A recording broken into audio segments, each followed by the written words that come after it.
Taste the Daily.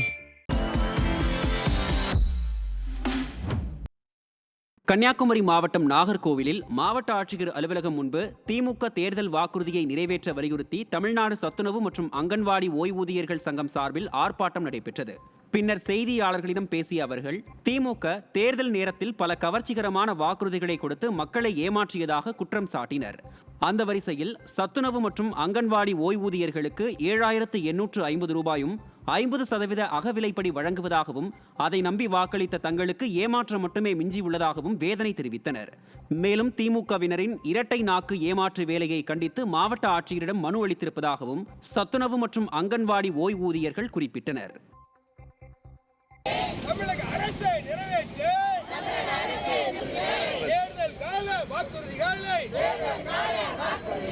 நிறைவேற்று ஏமாற்றாதே.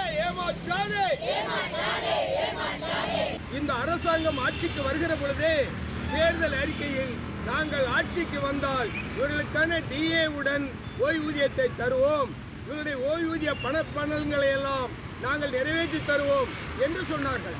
அதை நம்பி தமிழ்நாட்டில் இருக்கக்கூடிய 3 லட்சம் குடும்பம், ஒரு குடும்பத்துக்கு 5 பேர் நீங்க சொந்தக்காரங்க அப்படின்னு கணக்கு வச்சுட்டா கூட ஏறத்தாழ ஒரு 50 லட்சம் ஓட்டுகள் தமிழ்நாட்டில் இந்த அரசுக்கு போட்டு இன்னைக்கு ஆட்சியில் உட்கார வச்சிருக்கிறோம். திருப்பத்தூர் தூய நெஞ்ச கல்லூரி பேராசிரியர்கள் தமிழக அரசின் உயர்கல்வித்துறையை கண்டித்து ஆர்ப்பாட்டத்தில் ஈடுபட்டனர். அப்போது அரசு உதவி பெறும் கல்லூரி பேராசிரியர்களுக்கு பணி மேம்பாட்டினை வழங்காமல் விடியா திமுக அரசு பாரபட்சமாக செயல்படுவதாக குற்றம் சாட்டினர். மேலும் திருச்சி பாரதிதாசன் பல்கலைக்கழக கல்லூரி பேராசிரியர்கள் 116 பேருக்கு 6 மாத ஊதியத்தினை உடனடியாக வழங்க வேண்டும் உள்ளிட்ட பல்வேறு கோரிக்கைகளை வலியுறுத்தி முழக்கங்களை எழுப்பினர். அரசு கல்லூரி ஆசிரியர்களுக்கு பணி மேம்பாடு வழங்கப்பட்டு நிலுவைத் செலுத்தாகிவிட்டது. அரசினுடைய இந்த பாரபட்சத்தை கண்டித்து தான் இந்த போராட்டம் நடைபெற்றுக் கொண்டிருக்கிறது. கல்லூரி ஆசிரியர்களுக்கு வழங்க வேண்டிய பிஹெச்டி இன்சென்டிவ், எம்ஃபில் இன்சென்டிவ் இரண்டும் நீண்ட நாள் கோரிக்கைகள் இன்னும் வழங்கப்படாமல் இருக்கிறது. அந்த கோரிக்கையை நிறைவேற்ற சொல்லி தான் இந்த போராட்டம் நடந்து கொண்டிருக்கிறது. பாரதிதாசன் கல்லூரியில் ஏறக்குறைய 116 பேராசிரியர்களுக்கு 7 மாதமாக சம்பளம் வழங்கப்படாமல் இருக்கிறது. அந்த நிலுவைத் தொகையை உடனே வழங்கும்படியாகவும் இந்த போராட்டம் நடந்து கொண்டிருக்கிறது. வேலூர் மாவட்டம் பேரணாம்பட்டு நகராட்சியில் அடிப்படை வசதி இல்லாமல் மக்கள் அவதிக்குள்ளாகி வருகின்றனர். இங்குள்ள 17வது வார்டில் சின்டெக்ஸ் டேங்கில் குடிநீர் குழாய் இன்றி குச்சியின் மூலம் பிளாஸ்டிக் கவர் வைத்து குடிநீர் பிடிக்கும் அவல நிலை ஏற்பட்டுள்ளது. இதுகுறித்து விடியா திமுக நகர்மன்ற உறுப்பினரும் கண்டுகொள்வதில்லை என மக்கள் குற்றம் சாட்டியுள்ளனர். விடியா திமுக அரசு பேரணாம்பட்டு நகராட்சியில் பழுதாகி உள்ள போர்வெல்லை சரி செய்வதுடன் சின்டெக்ஸ் டேங்கில் புதிய குழாய் அமைத்து தர வேண்டுமென அப்பகுதி மக்கள் வலியுறுத்தியுள்ளனர். கும்பகோணம் மாநகராட்சியில் மின் கம்பத்தை அகற்றாமலேயே சாலை விரிவாக்க பணி நடைபெற்று வருவதால் விபத்து ஏற்படும் அச்சம் ஏற்பட்டுள்ளதாக வாகன ஓட்டிகள் தெரிவித்திருக்கின்றனர். கும்பகோணம் செட்டிமண்டபம் ரவுண்டானா புறவழிச்சாலையிலிருந்து நகருக்குள் வரும் சாலை பகுதியில் மின் கம்பங்களை அகற்றாமல் விரிவாக்க பணி நடைபெற்றுள்ளது.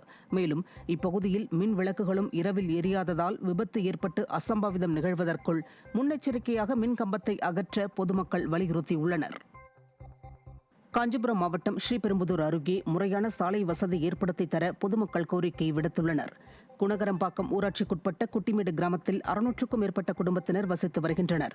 இந்த நிலையில் சாலை வசதி இல்லாமல் பள்ளி, கல்லூரி மற்றும் பணிக்கு செல்பவர்கள் கடும் சிரமம் அடைந்து வருகின்றனர். மழைக்காலங்களில் சாலைகளில் தோண்டப்படும் பள்ளங்களால் விபத்துகள் தொடர்கதையாகி வருவதாக வாகன ஓட்டிகள் வேதனை தெரிவித்திருக்கின்றனர். எனவே முறையான சாலை வசதி ஏற்படுத்தி தர அப்பகுதிவாசிகள் கோரிக்கை விடுத்துள்ளனர். சிவகங்கை மாவட்டம் மானாமதுரை அருகே விளாத்திக்குளத்தில் உள்ள நிறைக்குளத்து ஐயனார் கோவில் புறவு எடுப்பு திருவிழாவை முன்னிட்டு வடமாடு மஞ்சு விரட்டு போட்டி நடைபெற்றது. இந்த போட்டியில் சிவகங்கை, மதுரை, புதுக்கோட்டை, திண்டுக்கல் உள்ளிட்ட மாவட்டங்களைச் சேர்ந்த 13 காளைகளும் 117 காளையர்களும் கலந்து கொண்டனர். போட்டியில் காளை முட்டியதில் 10க்கும் மேற்பட்ட வீரர்கள் காயமடைந்தனர். வெற்றி பெற்ற வீரர்களுக்கும் காளைகளின் உரிமையாளர்களுக்கும் பரிசுகள் வழங்கப்பட்டன. இந்த போட்டியை சுற்றுவட்டார கிராமங்களைச் சேர்ந்த ஏராளமான மக்கள் கண்டு ரசித்தனர்.